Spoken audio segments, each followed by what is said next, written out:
Selamat siang. Hari ini kita berjumpa dalam mata kuliah manajemen UMKM dan koperasi.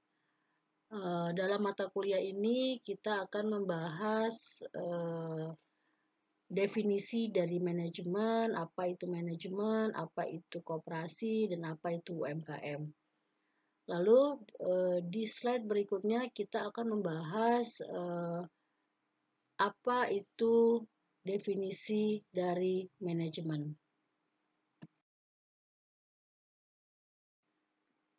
Baik, sekarang kita membahas apa sih itu manajemen.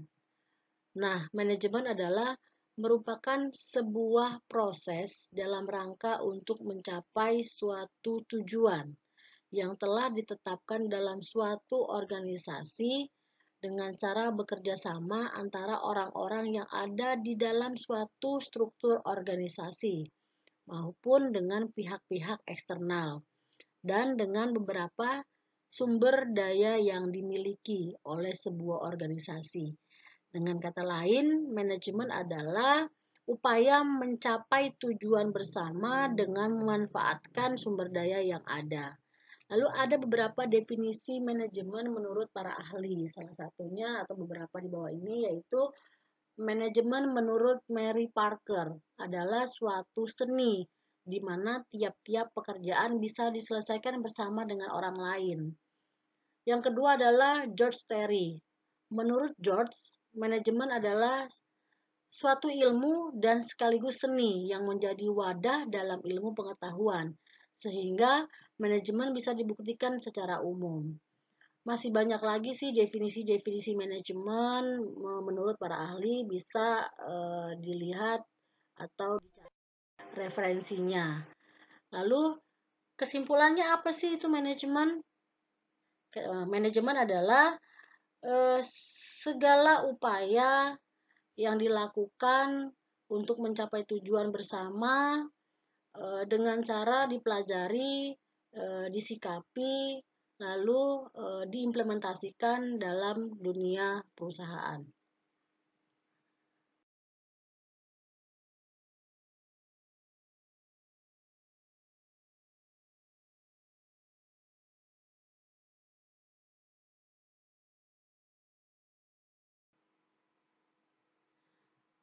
Manajemen bisa dikatakan POAC atau POAC, yaitu planning, organizing, executing, dan controlling. Apa sih itu planning? Planning adalah bagaimana perusahaan menetapkan tujuan yang diinginkan dan kemudian menyusun rencana strategi bagaimana cara untuk mencapai tujuan tersebut. Manajer dalam hal ini berfungsi sebagai fungsi perencanaan yang harus mengkaji dan mengevaluasi berbagai rencana alternatif sebelum memutuskan, karena ini adalah langkah awal bisa berpengaruh secara total dalam perusahaan ke depannya.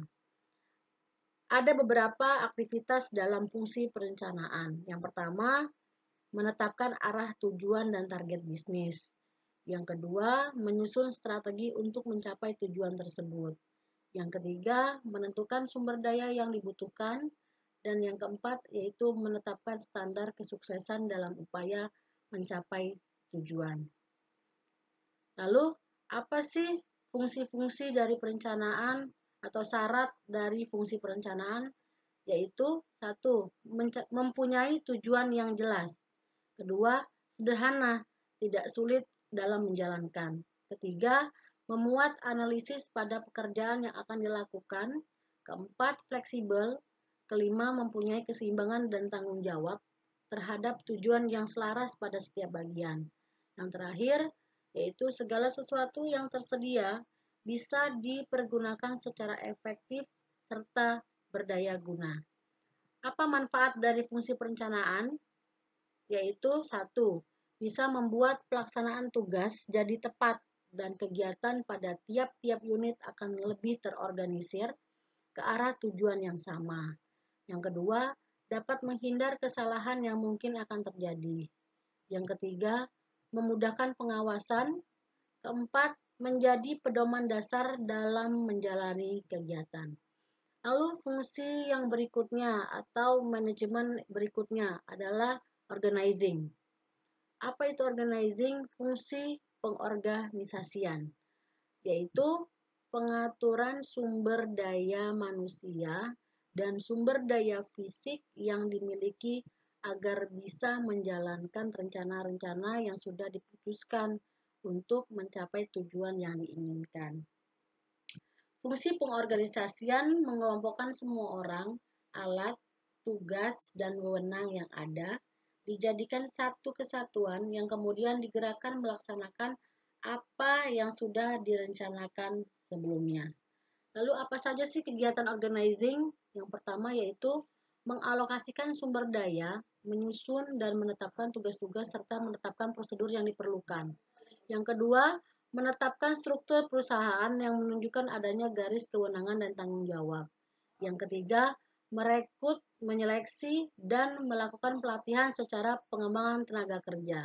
Yang terakhir, menempatkan tenaga kerja pada posisi yang pas dan paling tepat. Lalu apa manfaat dari organizing? Yang pertama yaitu pembagian tugas-tugas bisa sesuai dengan kondisi perusahaan. Yang kedua yaitu menciptakan spesialisasi saat menjalankan tugas. Yang ketiga, personil dalam perusahaan mengetahui tugas apa yang akan dilaksanakan. Lalu ada yang namanya actuating dan ada yang disebut dengan controlling. Apa itu actuating? Yaitu dilaksanakan, ya, dilaksanakan sesuai dengan perencanaan dan pengorganisasiannya. Jadi jangan cuma perencanaan tapi tidak ada pelaksanaan. Setelah pelaksanaan ada yang namanya controlling atau fungsi pengawasan. Fungsi pengawasan mempunyai kegiatan. Yang pertama yaitu mengevaluasi keberhasilan dan target dengan cara mengikuti standar indikator yang sudah ditetapkan. Yang kedua, melakukan klarifikasi dan koreksi terhadap penyimpangan yang ditemukan. Yang selanjutnya adalah memberi alternatif solusi yang mungkin bisa mengatasi masalah yang terjadi. Controlling akan berjalan efektif dengan memperhatikan hal-hal sebagai berikut. Yang pertama, jalur. Manajer menetapkan cara atau jalur supaya bisa dengan mudah mengetahui letak di mana suatu kesalahan sering terjadi. Yang kedua adalah schedule, penetapan waktu. Manajer menetapkan kapan semestinya pengawasan harus dijalankan. Yang ketiga adalah dispatching atau perintah pelaksanaan. Adalah pengawasan yang berupa suatu perintah pelaksanaan pada pekerjaan. Tujuannya supaya suatu pekerjaan bisa selesai tepat waktu. Yang keempat atau terakhir adalah follow up, tindak lanjut. Manajer mencarikan solusi apabila terdapat kesalahan yang ditemukan. Tindak lanjut bisa dengan memberikan peringatan terhadap pihak yang sengaja atau tidak sengaja melakukan kesalahan dan memberikan petunjuk supaya kesalahan yang sama tidak akan terulang lagi.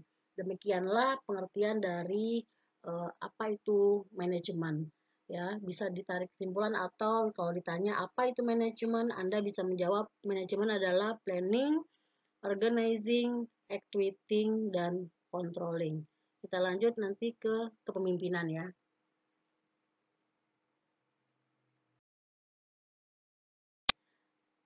Baik, kita kan sering dengar ya istilah kata-kata pemimpin, kepemimpinan, lalu leadership. Nah, apa sih definisi dari kepemimpinan? Siapa sih itu pemimpin? Kita bisa bahas di sini. Oke, apa sih kualitas yang harus dimiliki oleh seorang pemimpin? Apakah dia harus menjadi sosok manusia yang ditakuti banyak orang? Ataukah dia memberikan kesan bahwa dia adalah seorang pahlawan super? Nah, tidak semudah itu menjadi pemimpin. Bahkan, kepemimpinan punya seni dan cara sendiri. Anda mungkin bisa menyuruh-nyuruh orang, tapi tidak bisa lantas menjadikan Anda pemimpin yang baik.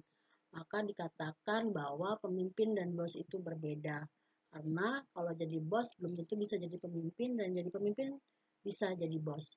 Oke, kita lanjut. Pengertian kepemimpinan secara umum adalah sebuah kemampuan yang terdapat di dalam diri sendiri untuk bisa mempengaruhi orang lain atau memandu pihak tertentu untuk mencapai tujuan. Sementara itu definisi pemimpin dalam Kamus Besar Bahasa Indonesia adalah orang yang memimpin. Jadi, seseorang yang pemimpin wajib memiliki kemampuan untuk mempengaruhi atau memandu sekelompok orang atau pihak.